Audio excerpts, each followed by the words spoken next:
David, they could cut you off any time. Other things that McVeigh told you, did he ever talk about, how he was black ops, which other people signed affidavits on, like Terry Nichols? Did he ever talk about that and why he was, did he ever try to get this information out? Were they threatening his family? I mean, was he angry about being set up as a patsy? Why did the government bomb it? He obviously, anytime you would mention it or ask him or bring up the possibility that he was set up as a patsy, he said absolutely not, that things happened by design. No, he never said that he was being threatened. He made it appear in all of his conversations with us that he truly believed he was working for the government, that he was still part of the military. And Tim didn't care much for anyone other than himself. He didn't have any love for his family. His sister would be the exception. His father, his mother, Okay, let me throw this out then, and people can pull this up. A TV reporter and a newspaper reporter at his execution who witnessed it said when they took him out, he was still breathing. Do you believe? So you're saying he still thought he was working for the government? He may have a face job and be living in Maui. Absolutely. Well, I don't know about Maui, but I mean, this is one of the scenarios, and I talked about it again in the book. Is he told us many times he would vacillate on this issue from time to time, but his main theme was that he was not going to be executed. That the major was going to have someone infiltrate the execution team, and that he would be given drugs that would feign the appearance of death.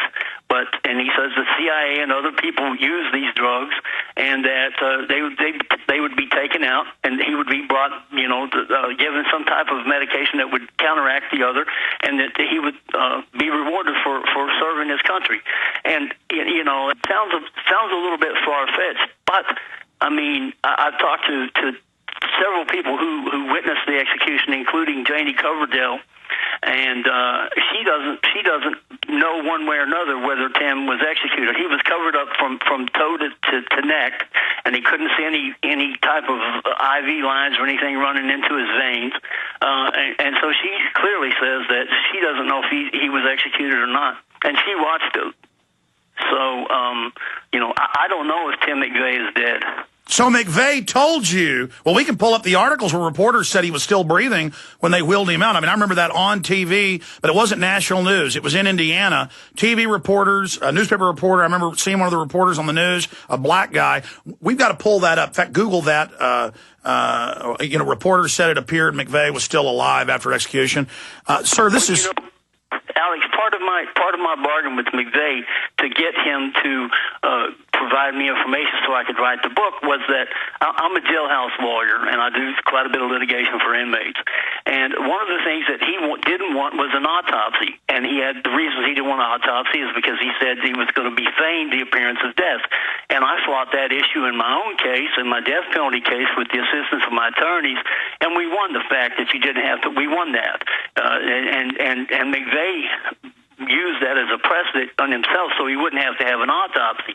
I mean, these are all things, a lot of it's circumstantial, but it adds up to what he thought was going to happen. But to be clear, David Paul Hammer, it's on record that you're in Terre Haute Federal Execution Center right now. And federal death row. Yeah, federal death row, and that McVeigh told you that they were planning to stage his execution, that he was going to be rewarded. Please repeat that on record. And then secondarily, did he ever talk about why the government bombed Oklahoma City? Yes, he did talk about that. First, I'll do what you ask about. McVeigh did not believe that he was going to be executed. He believed that he was going to go through the motions, and that he was going to be given drugs that would feign the appearance of death, and then be counteracted once he was out of the institution and in the custody of his attorney. He was actually released to his remains was released to the custody of one of his attorneys.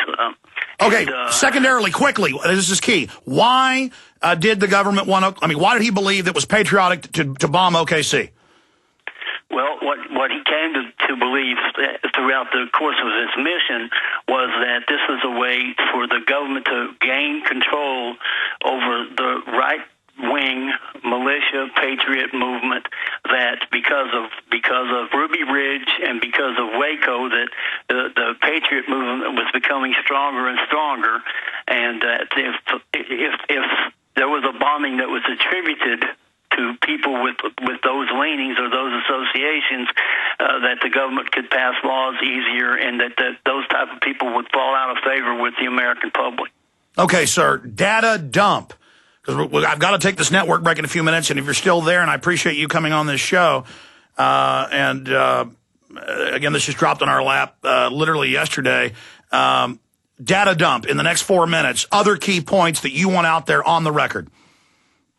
Well, the fact that Tim McVeigh, there's two things. That the one big thing is that the government had prior warning, many prior warnings that something was going to happen, and specifically that the Murrah building was going to be bombed, and that McVeigh was involved. Also that Andreas Strassmeyer, Dennis Mahan, Roger Moore, and the so-called Aryan Republic Army members, which was Peter Langdon, Scott Stediford, Michael Breshna, Kevin McCarthy, and Richard Guthrie were involved in the planning and security detail for McVeigh as part of the bombing. They were on site in Oklahoma City. Other things I want to be known is that the bomb that actually blew up the building was, according to Tim, was not made or put together in Kansas and driven to Oklahoma City. It was actually put together in a warehouse. He had told us the warehouse was just off of West Reno. And during our investigation and things that we were able to verify, we found out that that Tim, when arrested in his car, he had a piece of paper with the address and telephone number for a storage facility there in Oklahoma City, in about a half a mile from West Reno. So was he supposed to be picked up driving a big yellow car with no license plate? Well, he told us that actually Mike Breshna and Richard Guthrie were supposed to pick him up in an SUV, and that they didn't, and so that the Mercury was nothing but a secondary getaway car.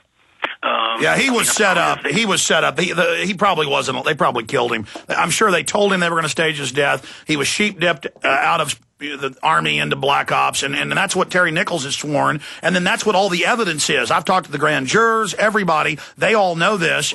And what about Iraqis? We know they had Iraqis that were brought in by the U.S. government who'd been trained by the CIA in the 80s when Saddam was our ally. What about Iraqis swirling around? Did he ever talk about that? Well, you know, he said that the people who believe that it was a red herring, which I've tried to investigate and find out what I could about a foreign connection, and I don't have anything to say on that really, because Tim just kind of laughed it off when someone would bring that up. One thing I do want to mention, in Terry Nichols' sworn declaration, he identifies Larry Potts as the person that McVeigh said he was working for as his handler. And Larry Potts had said that he was in Dallas and flew up there that day, but it turns out it's now been declassified that he was there before the bombing. Yes, I've seen those documents. And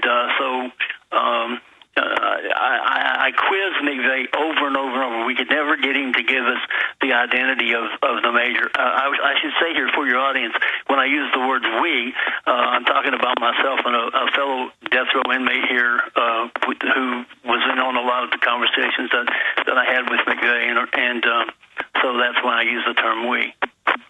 Well, this is all incredibly dangerous, and I did want to say one thing for your audience. If you know what happened to Kenneth Michael Trinidad, he was killed while in BOP custody in Oklahoma City at the Federal Transfer Center. And when news got out, in order to write my book, I had to give it to the officials here to copy, and then I would send out pages, chapters at a time. On September, I believe it was the 20th. We've got a break. Stay there. We've got a break. Back in 3 minutes, okay, sir. Please stay with us. From Death Row, folks. We'll be back.